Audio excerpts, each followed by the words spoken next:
잘 몰랐던 내 이웃, 우리 동네 이야기, 그리고 켜켜이 쌓인 중구민의 시간, 책으로 지식을 얻듯 사람 책으로 서로의 일상을 연결해 책으로 냅니다.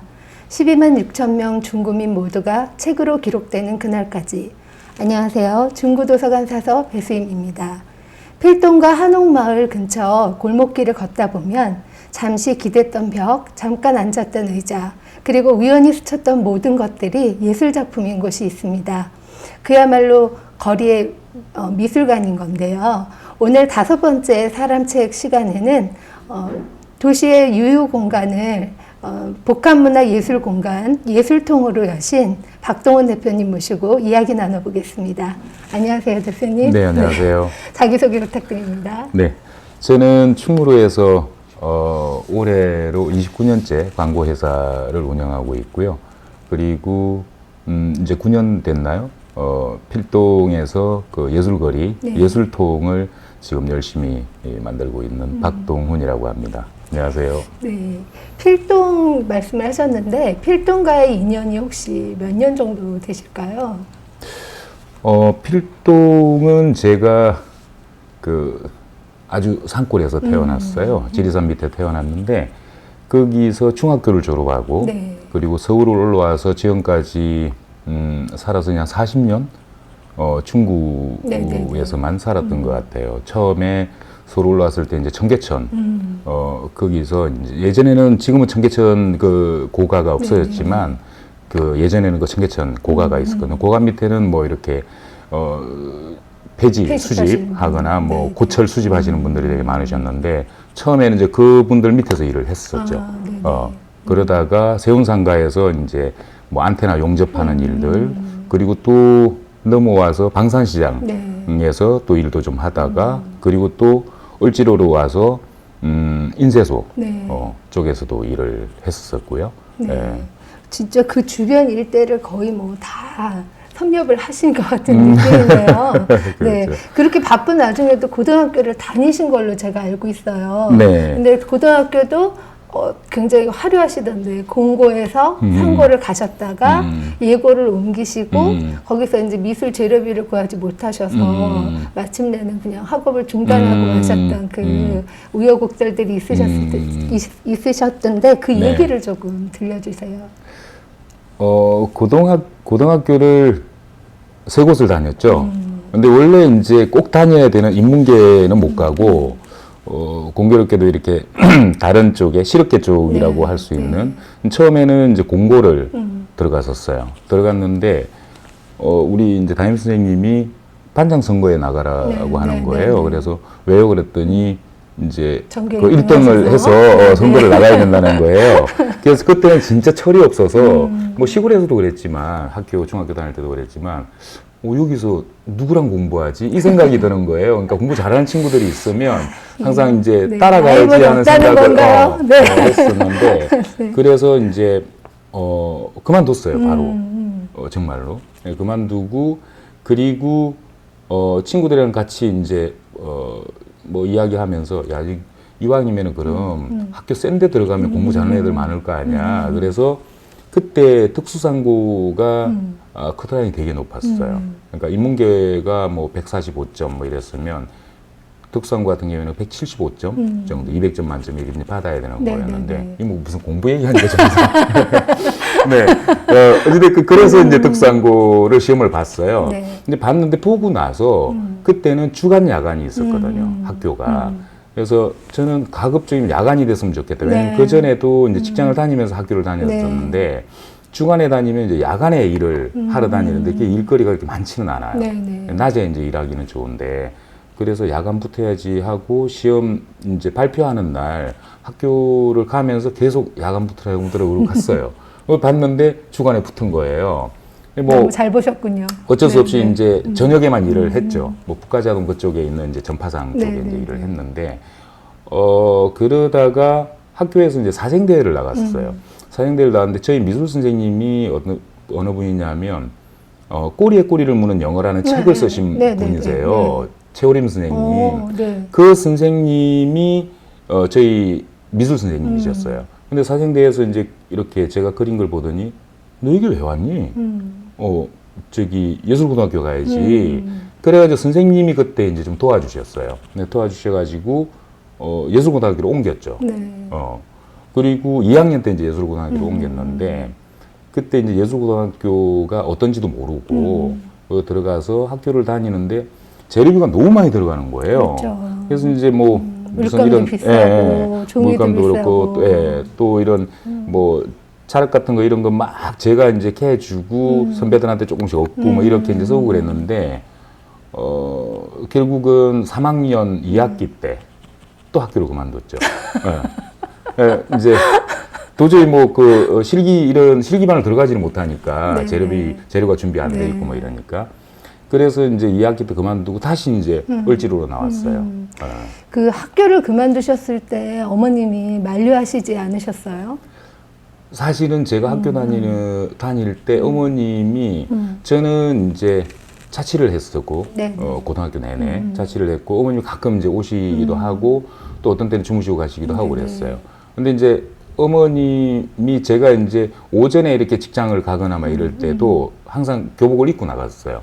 그리고 이제 가면은 우리 홍제동에 가면은 물망초 다방이라고 있었는데 그 다방 이제 그 화장실 위에다가. 그 위에 제 옷을 이제 숨겨놓고 사복으로 갈아입고 근데 어머니 학교 안 다니는 거 알면 이제 안 되니까 그쵸. 그래서 이제 갈아입고 그리고 직장 가고 뭐 어머니 모시는 날 일부러 가방 들고 이러고 나가고 그랬죠. 아유, 참. 나중에 아셨을 때 너무 마음이 아프셨을 것 같아요. 그렇죠. 네. 만약에 그때 예고를 안 그만두셨으면 지금 어떤 그림을 그리고 계실까요? 사실 저도 그게 꽤 궁금해요. 어떻게 보면은 제가 이 예술동을 하게 된 것도 좀 그런 연관이 있긴 있는데 고등학교를 다닐 때 제가 사실 그 홍대를 그렇게 가고 싶었어요. 네. 뭐 홍대 다니는 형이 있었는데 맨날 이 화구 박스 이렇게 네, 들고 네, 다니는 게 네. 너무 멋있고 되게 폼나 보이고 그래서 그 형은 이제 디자인 쪽을 네, 전공을 하던 형이었거든요. 그래서 그 형을 따라서 홍대를 이렇게 가고 싶었는데 결국은 이제 못 갔죠. 그리고 그 뒤에 제가 광고를 지금 하고 있으면서 만약에 그때 내가 예고를 제대로 졸업하고 홍대를 갔다가 나와서 지금 광고를 하고 있으면 어땠을까? 상상은 그 생각은 참 많이 해봤어요. 예. 근데 그렇지 않으셨기 때문에 아마 더 자유롭게 활동을 이어가실 수 있지 않았을까 싶은 생각은 들어요. 근데 그 이후에 이제 을지로로 나오시고 나서 네. 그림을 이제 시작하시게 된 계기가 있으셨잖아요. 네네. 어떻게 시작하시게 되셨을까요? 그 그림을 그리게 된 이제 그 특성고 다닐 때 그때 그림에 재능이 있구나라는 네. 걸 선생님이 이제 봐주셨고 그리고 예고를 다닐 때 되게 그 학교 가는 게 즐겁기는 했었거든요. 그렇지만 이제 그런 재료 때문에 이제 친하게 예술을 같이 미술을 하지를 못했었고 그리고 나서 이제 청계천으로 다시 나왔잖아요. 을지로로. 네, 네, 을지로 나와서 이제 인쇄소 다니고 막 이럴 때도 그러니까 좀 쉬는 그런 그 시간이나 이런 것들이 별로 없었던 것 같아요. 삶 자체가. 그러니까요. 예, 너무 습관이. 고달프셨을 것 같아요. 네. 그래서 이제 저녁에 그 인쇄소 끝나고 나면 주변에 이제 늘 전에 표지 주어서 네. 주거나 뭐 구철 주소서 주면은 이제 돈이 생기는 건 알고 있었기 때문에 끝나면은 이제 폐지를 좀 줍고 이렇게 해서 그 인현시장 뭐 이런 쪽 하시고. 근처에도 모으는데 수집하는 데가 있었어요. 네, 네, 네. 거기 갖다 주고 그랬는데 어떤 사무실을 이렇게 갔는데 입구에 그 그림이 그려져 있는 그 페이지들이 되게 많이 나오는 거예요. 네, 네, 네. 그래서 늘 이렇게 보다가 좋은 그림들이 있으면 제가 빼놓고 그랬어요.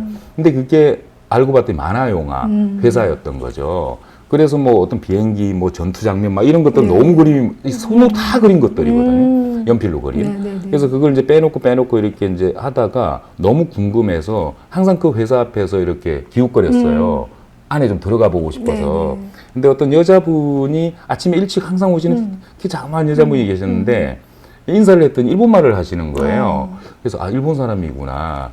그때 이제 일본어 공부를 시작을 했죠. 그분하고 얘기를 좀 하고 아이고, 싶어서 아이고. 네, 네. 인사하는 정도만 네. 이제 일본어 공부를 해서 그분하고 이제 대화를 했어요. 그래서 여기 나 너무 궁금하다고 들어가 보고 싶다 했더니 한번 데리고 들어갔어요. 데려가더니 보고 그래서 여기 이제 그때 이제 무슨 착함인지 여자분이 또 나오셨는데 어떻게 왔냐. 그래서 여기 궁금해서 왔고 저도 그림 그리는 것도 워낙 좋아해서 했더니 이제 그분이 야마다상인데 야마다상한테 테스트를 하라 그랬나 봐요. 네. 야마다 이제 테스트를 거기서 이제 처음 그림 테스트를 했죠. 테스트 하고 나서 그 다음날부터 출근하라 그랬어요. 물론 합격을 가자마자 했어요? 그림을 그린 건 또 아니에요. 네네. 뭐 잡일 같은 거 막 계속 네, 시키고 네, 네. 그렇게 했는데 뭐 수정하는 거 이런 것들 시키고 했는데 그 뒤에 바로 이제 그 취직을 했죠. 네. 예. 도대체 뭘 그리셨길래 합격을 하셨을까요? 저도 사실 들어갔을 때 테스트를 한다 그래서 무슨 사람 얼굴을 그리라 그러나 뭐 이런 이제 동작을 그리나 그런 생각을 했는데 그 만화 영화 하는데 보면은 페이퍼가 따로 이제 타공이 딱 돼 있는 페이퍼가 있어요. 네. 그 페이퍼를 라이트박스에 이제 올려놓고 점을 옆에 똑같이 찍고 그 직선을 계속 그으라는 거예요. 이 점과 이 점을 이어서 네네네. 그 직선을 긋고 그 다음에이 간격 안에 10개의 팔자를 이어서 끊지 말고 그리라는 거예요. 네네네. 그런 것들. 그러니까 그런 도형 같은 걸 계속 그리게 했었어요. 이제 나중에 알게 됐는데 네. 그게 이제 손떨림이라든지 그 다음에 그러니까 정교한 이건 되게 일을 해야 테크니컬이거든요. 되는. 그러니까 이게 창작이 만화는 창작이 아니잖아요. 물론 네네네. 원작자들은 창작을 하지만 우리는 그걸 그대로 그릴 줄 알아야 되는 네. 거지. 이걸 내가 창작을 하거나 이러면 안 되거든요. 그래서 아마 그 손으로 그리는 기술을 보고 싶었던 것 같아요. 그러면은 그 다음에 광고 일은 어떻게 하게 되셨을까요? 광고 쪽은 이제 제가 명보국장 그쪽에 근처에서 일을 할 때예요. 스티커집에서 이제 스티커 공장에서 일을 할 때였는데 저희 이제 스티커를 항상 가져가시는 분이 이제 오더해가지고 가져가시는 분이 저를 데리고 가셨어요. 그러니까 우리 회사 오라고.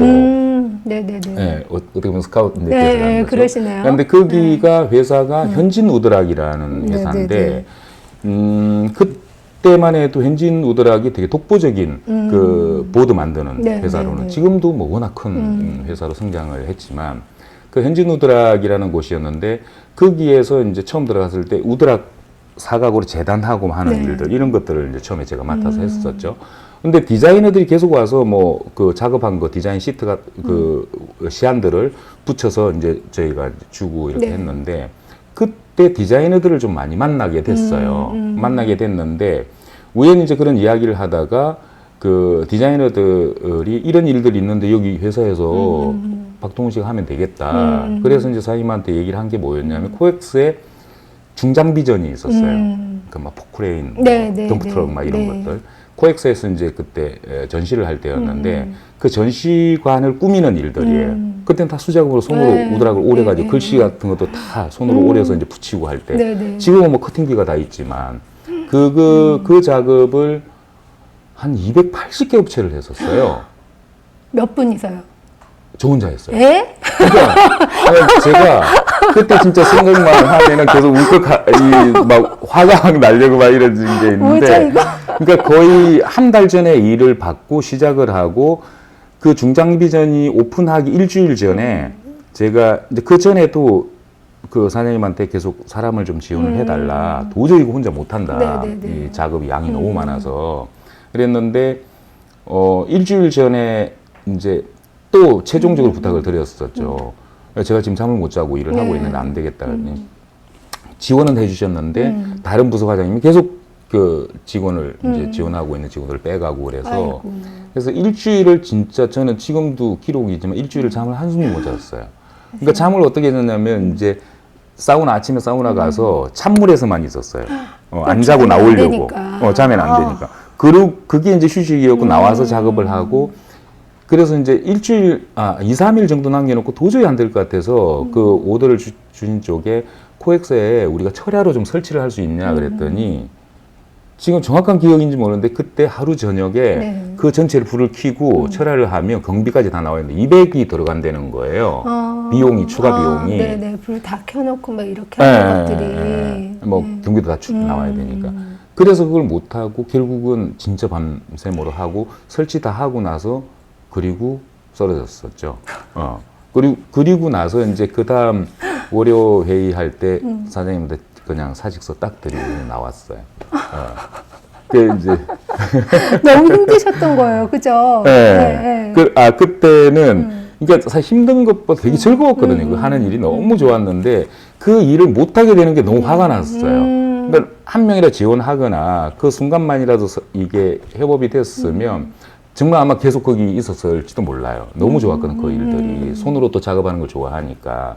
근데 그 일을 못 하게 되는 그게 더 화가 났어요. 근데 거기서도 그만두시기 전에 그 어떤 실력들을 인정받으셔가지고 어떤 직위까지 오르셨던 걸로 알고 있어요. 그러니까 지금 대표님이 그만두실 때 보면 이렇게 일을 잘 못해서 내가 이제 더 이상 에너지가 네. 떨어져서가 아니라 제일 최고점을 찍으실 때 항상 그만두세요. 이유가 있으신 거예요? 애니메이션 할 때도 사실 제가 탑에 올랐을 때 그만뒀었어요. 네, 네. 그만뒀었고 그리고 여기 이제 현진 들어갔을 때도 그때도 제가 늘 거기 현진에서는 좀 뭐 재미지만 내기를 많이 하거든요. 그러니까 생산부니까 네, 네, 네. 그런 것들을 할 때도 또 그런 경우도 있었고 그러니까 어느 내가 지점에 올라가면 그 다음부터는 조금 편해지잖아요, 사람이. 네. 뭐 맡아라, 뭐 해라, 막 직원 뽑히고. 근데 어떻게 보면은 제 스스로 움직이고 계속 행동하고 그리고 뭔가 목표가 있을 때 거기 존재감이 있는데 어떻게 보면은 목표가 사라진다라 그럴까? 예. 그러니까 뭐 본인이 그렇다고 계속 사장이 이렇게 되고 싶은 좀, 것도 아니었고. 네, 채찍질을 하시는 타입이신 것 같아요, 감독님이. 네. 대표님이. 그런데 지금은 광고 일을 하고 계시는데 네네. 그 대표님이 하시는 광고가 어떤 걸까요? 저희가 이제 TV에서 보는 그런 광고일까요? 아니면 네, 지금 제가 개인적으로는 뭐 그 전에 광고회사를 다녔던 때까지 하면 저희 회사가 이제 올해 29년 됐잖아요. 네. 그러면은 한 4년 정도 이제 이쪽 광고 일을 한 것 같은데 저희가 하는 광고는 BTL 미디어라고 해요. 네, BTL 네, 광고라고 네. 해서 광고에는 이제 크게 나누면은 ATL, 그다음에 BTL로 나누거든요. ATL은 제가 발음이 좀 별로 좋지는 않지만 above the line, 네. 그다음에 below the line 해서 이제 ATL과 BTL에는 ATL에는 속하는 게 우리가 익히 알고 있는 TV, 라디오, 신문, 잡지가 네. 대표적인 이제 ATL 광고고, 광고고. 네. 네. 그리고 뭐 인터넷을 이 온라인이나 이쪽을 ATL로 놓을 거냐, BTL로 놓을 거냐 뭐 이런 논란도 초기에는 좀 있었지만 네.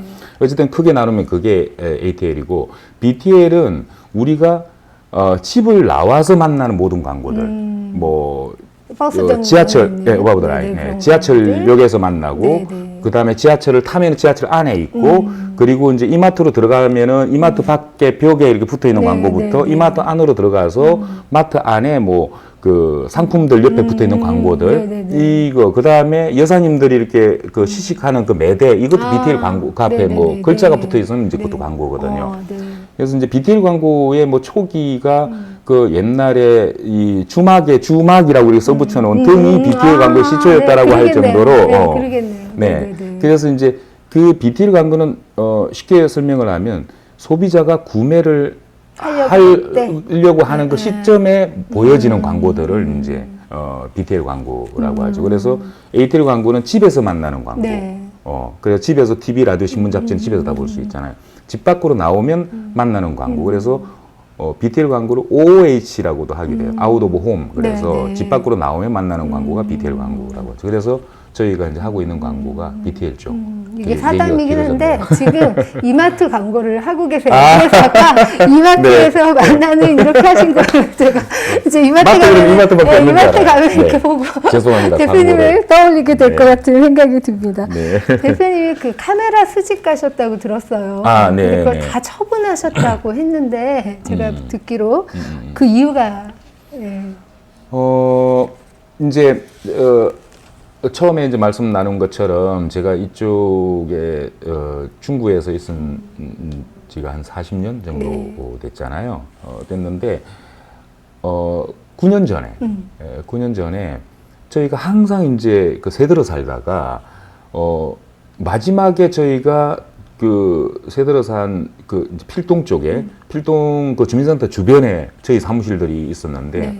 건물만 11개의 건물을 임대를 했었어요. 그러니까 통으로 쓴 게 아니라 네, 네. 건물에 몇 층에 몇 호실. 여기 한 번 하고 여기 사고 네. 이렇게 하다 보니까 그 직원이 계속 늘어나신? 늘어나니까 네. 한 그때 77명 정도 됐거든 직원들이. 그러니까 하셨네요. 계속 이런 이제 새로운 또 파트가 생기고 뭐 영상팀 또 생기면 또 영상팀 또 공간 그렇죠. 또 임대해야 네네네. 되고 그래서 한 건물에 임대가 바로 나오지를 않으니까 그래서 이제 흩어져 있었는데 그러다가 저희가 그냥 우리 사옥을 하나 짓자. 네. 요 임대료만 봐도 막 몇 억씩 들어가는 거예요.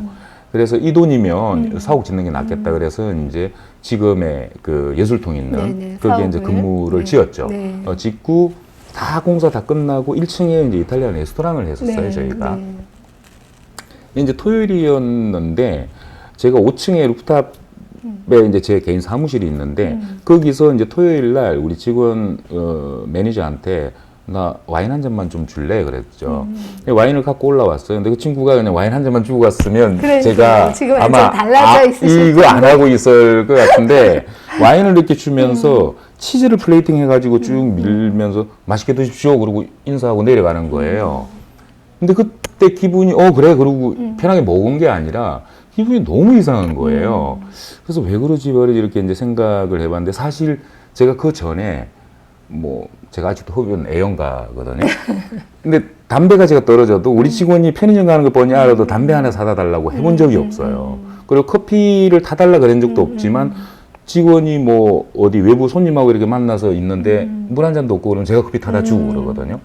그러니까 한 번도 저를 위해서 개인 사적으로 어떤 사람을 이렇게 부려본 적이 없었는데 그때 그걸 보고 그 기분을 느끼고 나서 근데 안 그래도 되지 않나라는 생각도 했어요. 뭐 열심히 살았으니까.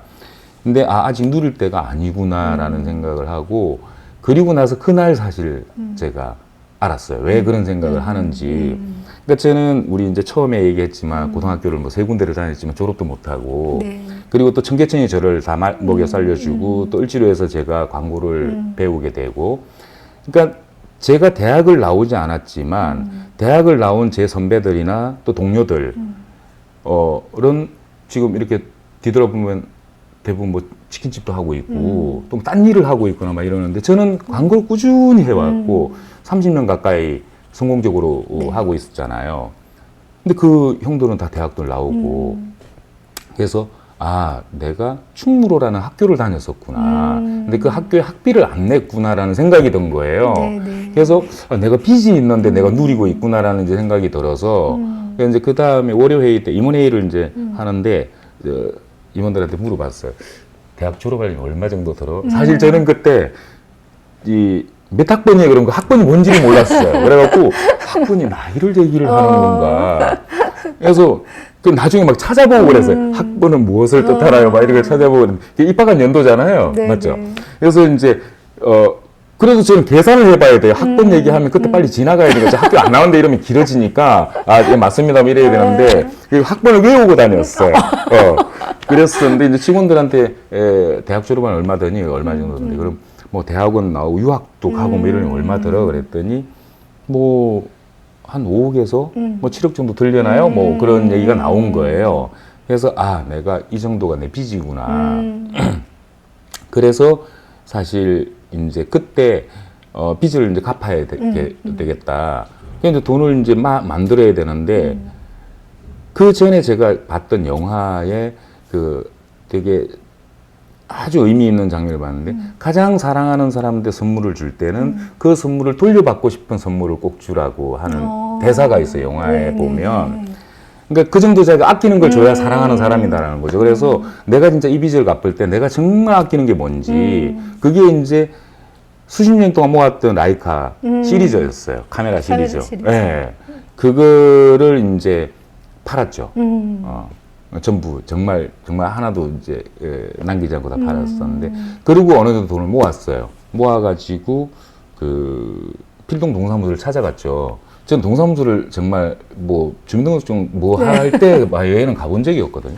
동사무소를 찾아가서 저 동장님을 만나러 왔다고 그랬더니 이제 동장님을 만나요. 그때 권순우 동장님이셨는데 지금은 이제 은퇴하셨고 그 동장님한테 제가 이런 빚이 있는데 이걸 갚았으면 어떻게 갚았으면 좋을까요? 그랬더니 아니 이걸 장학재단을 만들 수도 없고 대표님이 광고를 하신다 그랬으니까 오히려 더 잘 찾아낼 것 같고 잘 하실 것 같은데 그러면 필동 동사무소에 주민자치위원으로 들어와라.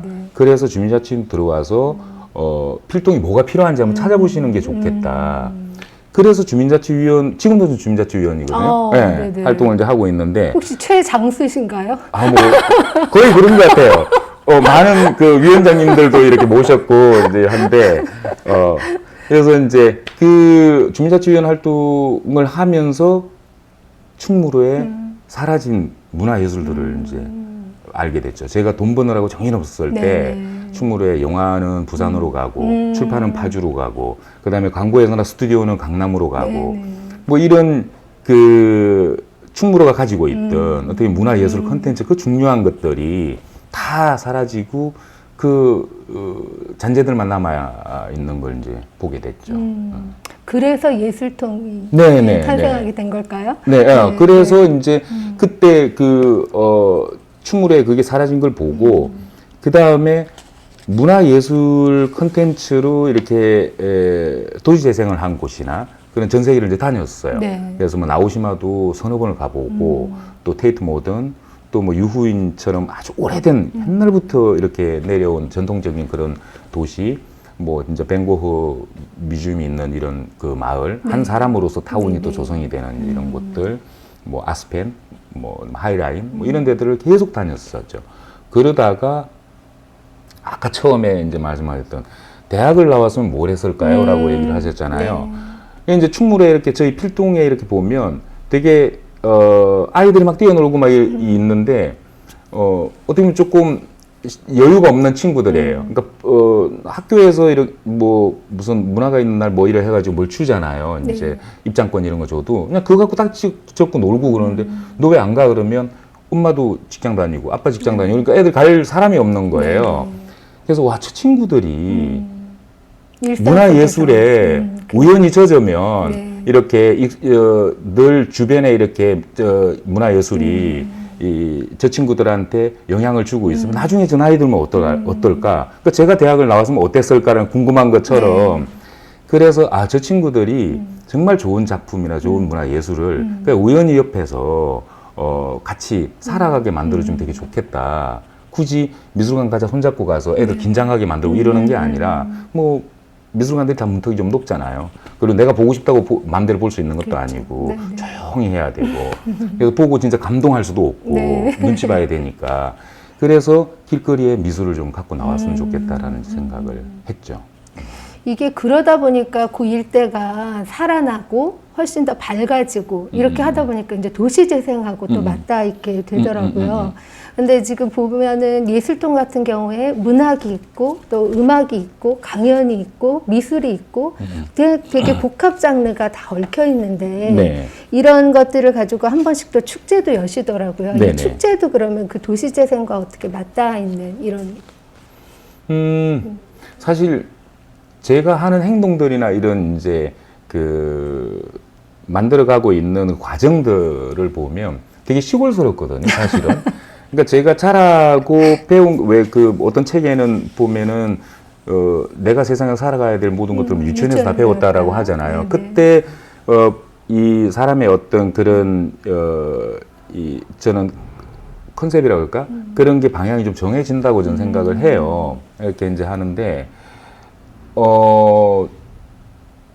예술통에서 축제를 하는 거는 원래가 우리가 익히 알고 있는 뭐 사람들 와가지고 그 홍보 어떻게 보면 그 지역을 홍보하거나 지역을 알리거나 그리고 또 어떤 그 지역에서 갖고 있는 컨텐츠들을 또 알리거나 이런 이제 역할이 많은데 제가 축제를 하게 된 경우는 사실 처음부터 예술통을 이제 만들어 갔잖아요. 미술관 하나 생기면 미술 작가가 전시를 하고 그리고 또 계속 주민들하고도 어떻게 보면은 뭐 협의해 가면서 봉사를 계속 하고 있으니까 그러니까 주민의 불편함들을 계속 해소해 나가야 되고 계속 그러면서 많은 사람들을 알게 되는데 사실 이걸 하면서 점점 빚이 생기는 거예요. 그러니까 원래 빚을 제기 빚을 갚아야지라고 생각을 했는데 작가 미술을 가져와서 전시를 하면은 작가한테 빌린다고 돈 드리고 그러지는 못하거든요.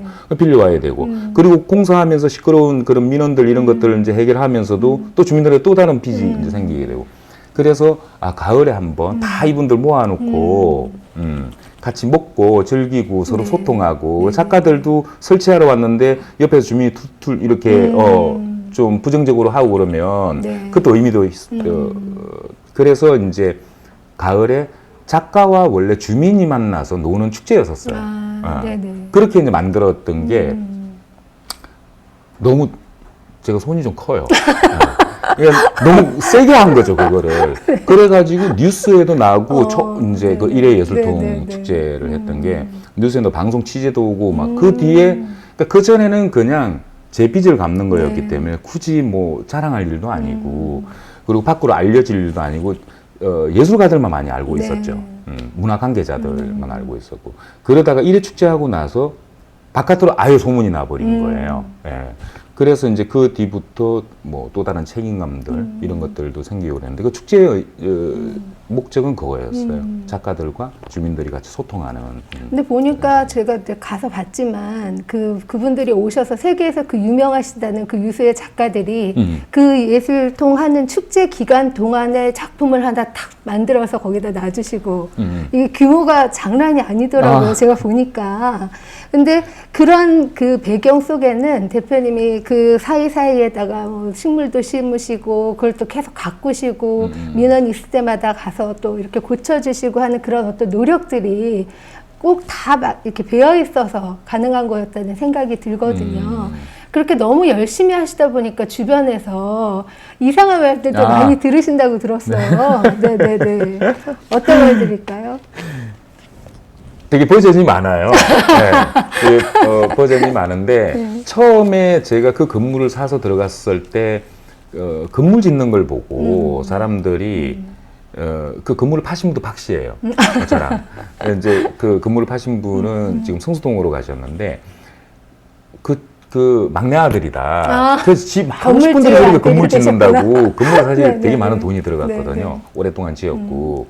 뭐 그런 이야기 때 예술통을 이제 했잖아요.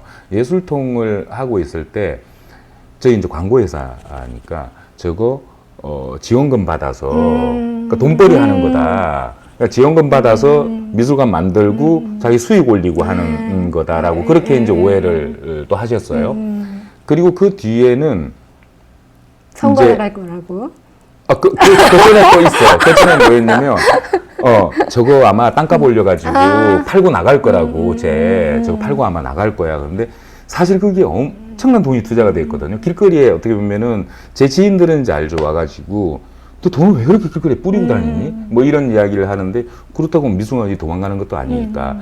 그래서 이제 그 땅값 올려서 팔고 나간다는데 아마 제가 30년을 그렇게 해도 30년 뒤에 땅값이 올라도 제가 쓴 돈보다는 덜 오를 것 같아요. 땅값 오르는 게. 그래서 이제 그게 있었고 지금은 사실 다 없어진 이제 그런 오해들이지만 나중에는 이제 저 사람 구청장 선거 나갈 거라고 그래서 저렇게 막 넓혀 나가고 있다고 자기 돈 막 써서 근데 사실 저는 평창동이 집이 주소지도 평창동이고 그러면 벌써 옮겨야 돼요. 여기 중구에서 구청장 나가려면. 근데 저는 지금도 평창동 종로가 제 이제 주소지는 돼 있지만 사실 살기는 여기서 살고 있죠. 여기서 이제 살고 있는데 아무튼 그런 오해들인데 지금은 너무 좋아지셨어요. 그래서 이제 뭐 축제를 하고 끝나고 그러면 이렇게 어르신들이 지나가시면서 손 이렇게 저고 돈을 벌어야 되는데 어떻게 뭐 표를 팔아야지 축제하고 이렇게 이제 뭐 장사 안 돼서 어떻게 뭐 이렇게 이제 하실 정도로 한 10년 가까이 되니까 이제 이해하시는 것 같아요. 이게 스트리트 뮤지엄이 길가에 이제 펼쳐져 있는 미술관이다 보니까 누구나 언제나 문턱 없이라는 구호를 가지고 있는 것을 알고 있어요. 그럼 기존의 미술관이 가지고 있는 어떤 그런 틀을 좀 깨고 싶으셨던 걸까요? 네, 여러 이제 그 이유가 있을 수 있는데요. 처음에는 이제 그 우리 아이들이 미술에 이렇게 자연스럽게 일상 속으로 그냥 스며들었으면 좋겠다라고 이제 했었는데, 어떻게 보면 이제 그 미술이라는 그 매개체는 보는 사람과 그 다음에 공급하는 작가가 있잖아요. 네. 물론 이제 저희는 그걸 연결해주는 이제 역할을 하는데 양쪽을 다 중요하게 생각을 이제 해야 되거든요. 근데 보는 쪽의 입장에서는 사실 길거리에 있다고 해서 미술 작품이 그냥 뭐 정말 집에 걸려 있는 그런 이제 가벼운 작품이 아니라 지금 우리가 전시하고 있는 작가들 그리고 그 전에 전시를 했던 분들 보면은 정말 뭐 인터넷 치면은 지금 너무나 활동적으로 활동하고 계시고 그리고 유명하신 작가분들이 계시고 뭐 미디어 쪽은 뭐 백남주 선생님 작품도 했었고 또 피터 캠퍼스라든지 이런 분들 지금 또 전시하고 있는 작가 선생님들도 뭐 강영구 선생님이라든지 네. 그런 거는 막 길거리에 거의 추상화 한 너무 6억, 멋있더라고요. 네, 그 작품이 네, 6억 네. 정도 되는 작품이 네, 길거리에 네. 그냥 걸려 있잖아요. 근데 이제 그런 작품들이 사실 굳이 이게 누구야 뭐야라고 얘기하지 않아도 그냥 자연스럽게 관심 있을 때 좀 더 유심히 보고 그리고 또 궁금할 때 찾아보고 하면서 이제 스스로가 이렇게 볼 수 있는 그런 미술관을 가지고 있거든요. 근데 거기에 더불어서 이제 주변에 우리가 미술관에 8개 미술관은 실내형으로 돼 있잖아요. 네. 사람이 들어갈 수는 없는데 작품은 그 실내 속에 네, 네, 있는 이제 그 온습도가 유지가 되는데 그 밖에 있는 설치 미술이라든지 조각 이런 건 이제 길거리에 있거든요. 네. 그래서 사람 손이 닿기도 하고 기대서 사진도 찍기도 하고 이제 이러는데 우리가 이렇게 이제 지나가다 보면 뭐 건축물을 짓기 위해서 의무적으로 해야 되는 세워야 되는 이제 뭐 이 미술 조형물이라든지 이런 것들도 보면 관리가 너무 안 되고 또 지역에서 그 축제를 끝나고 나서 남아 있는 작품들 이런 것들 보면 작가는 버려지죠. 작가는 자기가 작업한 게 어디에 있는지 정확하게 다 알거든요. 그렇죠. 자기 자식이잖아요. 보면 밤새 같이 이야기를 했던 작품들인데 우연히 한 번씩 지나가요. 갔을 때 방치돼 있거나 이런 걸 봤을 때 너무 마음 아프죠. 어떨지 그건 상상이 가잖아요. 그래서 이게 제가 그 작품이 전시된 미술관이나 조각이 있는 이 주변을 예쁘게 꾸밀수록 보는 사람도 좋고 작가가 와도 좋고 그러니까 둘 다 만족시킬 수 있는 거죠. 그러다 보니까 얻어지는 거는 제가 작가를 설득해가지고 데리고 올 일들이 점점 줄어들어요. 그러니까 그렇게 관리되고 있는 걸 보고 작가분들은 계속 두고 싶어 하고 그래서 저희 영구 전시대에 있는 작품들도 꽤 있거든요. 여기 있을 때 제일 자기 작품이 돋보인다고 해서 이제 두고 가시는 분들도 계신데 그렇게 계속 순환되는 것 같아요. 그렇게 할 수 있었던 이유가 이음이든 둥지든 다 보면은 그 미술관 자체가 하나의 예술 작품이더라고요. 제가 보기에는. 근데 그게 다 대표님의 아이디어셨다고 들었어요. 그 아이디어는 어디서 오는 건가요? 미술관을 사실 지을 때 처음에는 어떻게 보면 저의 착각이기도 하는데 그러니까 빚을 갚아야 돼. 그럼 미술관을 몇 개를 짓지? 한 개 짓는데 얼마 들지? 이렇게 하면 이게 빨리 지을 필요도 없고 왜냐면 어디에 오더를 받은 게 아니니까 그러니까 한 개 한 개를 정성을 들여서 이제 짓게 되다 보니까 시간도 많이 걸리고 이렇게 됐죠. 근데 제가 그렇게 아이디어가 나온 거는 삶의 연속성이었던 것 같아요. 아까 뭐 말씀 나눈 것처럼 그 BTL 미디어를 하고 있잖아요. BTL 광고는 현장을 모르면 광고를 할 수가 없어요. ATL 같은 경우에는 TV 몇 시에 뭐 뉴스 뒤에 뉴스 앞에 어떤 연령대들이 그걸 시청을 하는지를 알잖아요. 책상 위에서도 충분히 기획이 가능한데 BTL 같은 경우에는 여사님이 저기 뭐 이번에 홈플러스라 그럴까요? 홈플러스 그 간장매대 앞에서 시식을 하실 겁니다. 그 간장매대에 비주얼을 넣어달라 그러면 가보지 않잖아요. 그러면 간장매대 앞에 딱 갔는데 오른쪽에 무슨 카드 회사가 뭐 그 저기 뭐죠 그걸 하고 있어요. 그러면 들어가자마자 오른쪽이 가려지거든요. 그럼 그쵸. 예를 들어서 빅 모델을 썼는데 오른쪽에다 배치해버리면 모델이 싹 가려져 버리잖아요. 거기 화면을 이제 구성을 할 때. 그래서 현장을 모르면 늘 실패를 하게 되죠.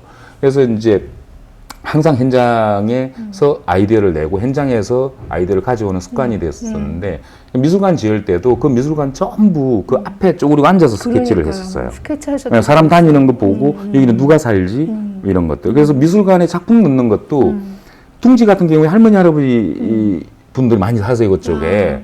되게 귀여운 거 좋아하세요.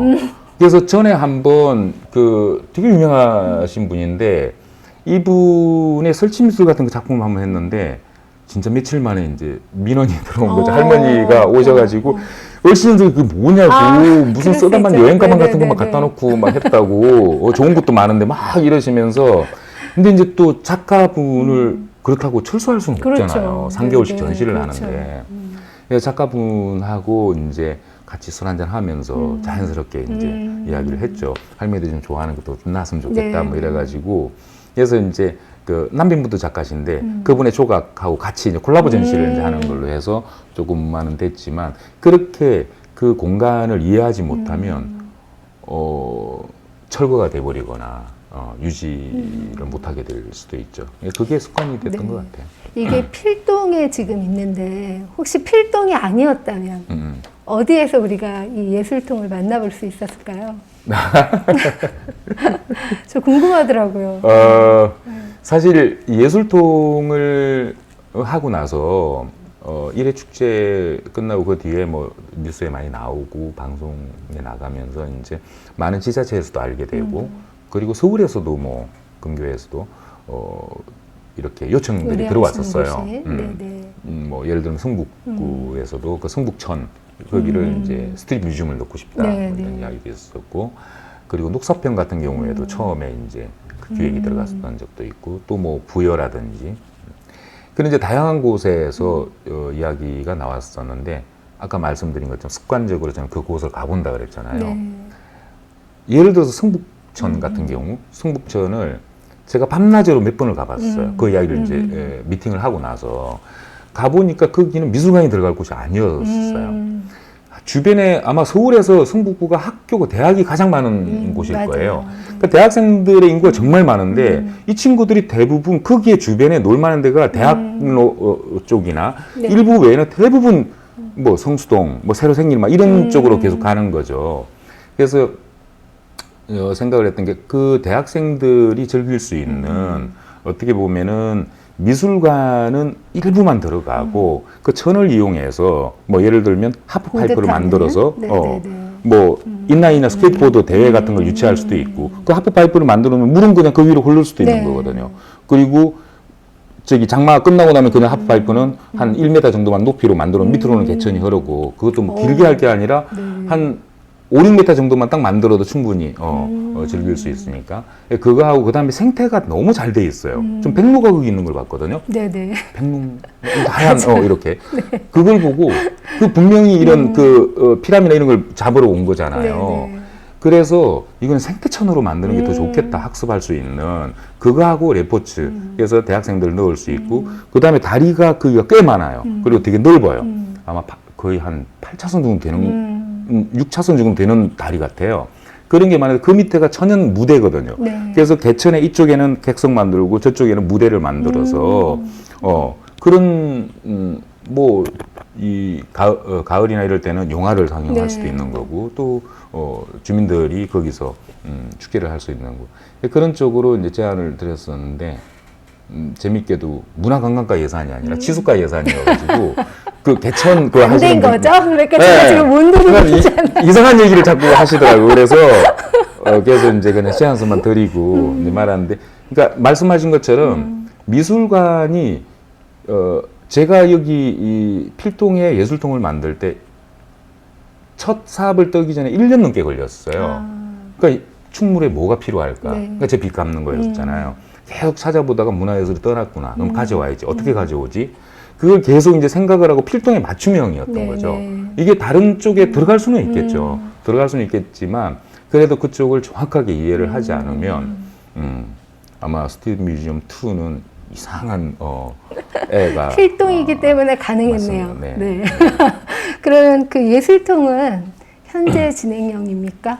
앞으로 또 다른 또 다른 형태의 어떤 미술관이 또 생길 수도 있는 겁니까? 지금 말씀하신 현재 진행형입니까? 라고 하셨잖아요. 작년에 저희가 서울시하고 유네스코가 하는 그 디자인, 휴먼 시티 디자인 어워드라고 사람이 사는 도시를 만든 디자이너한테 주는 상이 있는데 그걸 한국에서는 저희가 받았어요. 디자이너가 되신 건가요? 이제 디자이너가 된 것 같아요. 근데 그 상을 받았는데 그 시험이 되게 시험이라기보다 심사가? 인터뷰가 되게 까다로웠어 심사가. 그래서 심사는 외국에서 이제 대부분 유네스코 관계자분들이 이렇게 하는데 마지막 질문이 뭐였냐면 예술통의 현재는 어떤 상황입니까? 였어요. 거기에 제가 현재 진행형입니다. 그렇게 이제 답을 줬거든요. 그 답을 진행형인데 그래서 거기에 이제 하고 나서 네. 컨그리시에이션 하고 이제 메일이 왔어요. 네, 네. 당신이 선택됐다라고 했는데 나중에 그 위원장이 우리 이제 여기서 시상식 하고 나서 그 이야기를 했어요. 그 진행형이라는 의미는 정말 포괄적이고 되게 좋은데 이게 어떤 의미였느냐라고 해서 지금은 예술통은 제가 만들었지만 우리가 왜 아이를 낳아도 아이가 여기 도서관도 오고 그리고 학교도 가고 친구들도 만나고 그러면서 살아가는 방법들을 계속 배워 나가잖아요. 네. 예술통도 마찬가지로 지금 작가들이 오면서 이거 불편해 그러면 그거 고쳐주고 이제는 뭔가 예술통이 새로운 뭔가를 만들어 나가는 게 아니라 어떻게 하면은 서로 소통을 해 나갈 수 있는지를 계속 찾아가는 과정인 것 같아요. 그래서 유기적으로 계속 살아가고 있는 생명체라고 네, 네. 할 수 있죠. 대표님이 만드신 재단 이름이 멍석인 걸로 알고 있어요. 그 멍석 위에다가 미술관이라고 하는 걸 지어주셨으니 이제는 저희가 그곳에 가서 누릴 일만 남았다라는 생각이 듭니다. 맞습니다. 네네. 오늘 길게지만 네. 또 좋은 말씀들을 너무 많이 해주셔가지고 저희가 많이 새겨야 되겠다는 생각하면서 아닙니다. 오늘 좋은 말씀 들려주신 박동훈 대표님 너무 감사드립니다. 감사합니다. 네, 이상으로 오늘의 5번째 사람책 페이지를 덮겠습니다. 고맙습니다.